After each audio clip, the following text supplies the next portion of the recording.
5 seconds.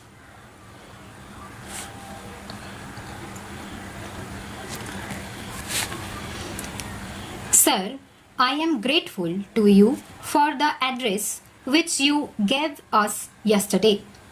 It showed how hard the Prime Minister had bargained and tried to get good terms from the six of the European Economic Community. We are grateful to him for what he did. I must, however, confess that the ultimate picture which has emerged is hardly satisfactory. Each group of countries is somewhat differently affected. The Prime Ministers of Canada and New Zealand have stated their views on how the present proposals affect the more developed countries.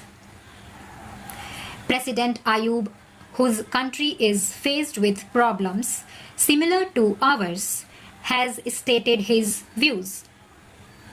I largely agree with this general approach to the problem.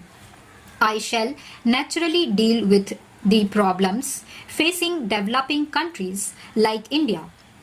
I should like to make some general remarks.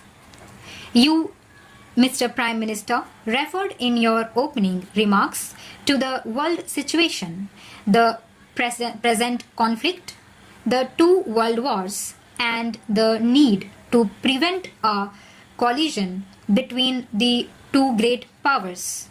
You also referred to Europe's concern with the East-West conflict. We are all concerned with it.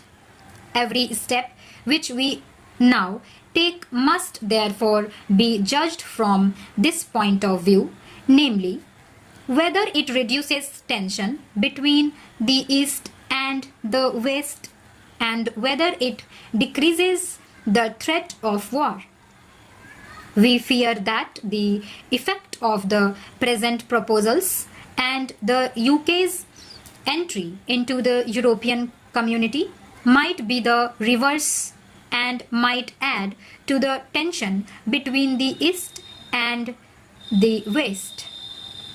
Some East European countries have claimed that the European Common Market will lead to an extension of the NATO alliance. That may not be wholly correct, but it may well result in the increase of tension between the East and the West. The chances of disarmament would grow less. That would be a terrible loss, for disarmament will lead to greater economic progress than the creation or extension of economic communities. These are considerations which should be borne in mind in the context of the wider world situation. Coming to the present proposals, I should like to remind you, Mr. Prime Minister and other Prime Ministers, that there is need for a new approach of promoting a more healthy relationship between the developed and developing countries. The UN has declared the present decade as the decade of economic development. Declarations have been made in GATT that immediate steps would be taken to fix terminal dates, to relax tariff and other barriers, and expand exports of the developing countries. Even some members of the six, in their agreements with us in 1959, had agreed to practical measures for an increase in our exports, for example, of jute goods and cotton textiles to Germany. It was expected by us that as a result of a growing realization on their part that we could continue to import more and more from them only if we were able to export more and more. We would be able to work out trading arrangements to provide growing outlets for our products on the continent. This has been the general trend and approach. How far does this general approach fit in with the present proposals? I do not see them fitting in.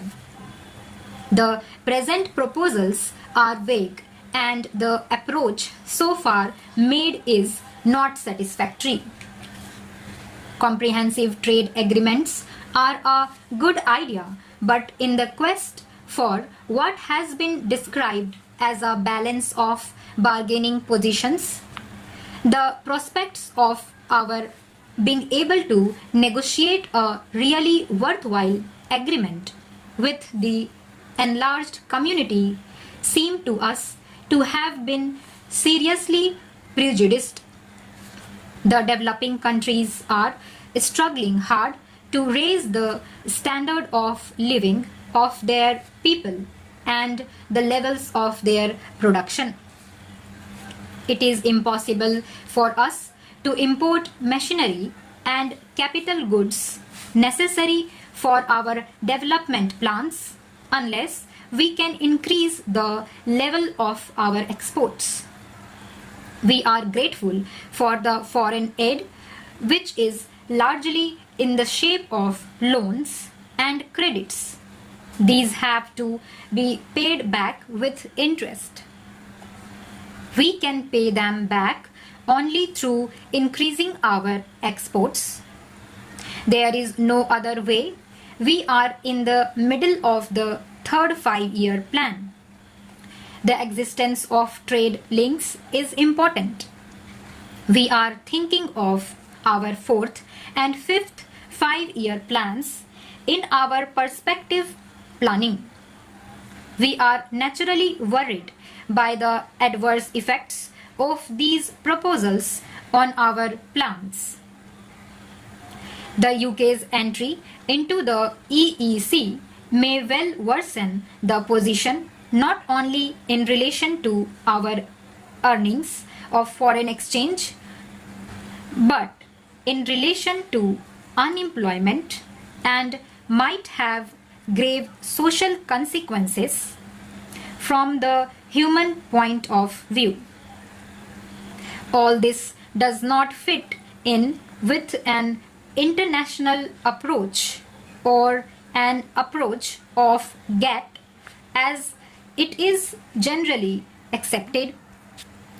The accession of the United Kingdom to the EEC means some diminution of her sovereignty.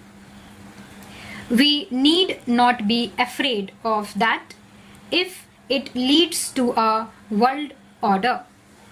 Stop.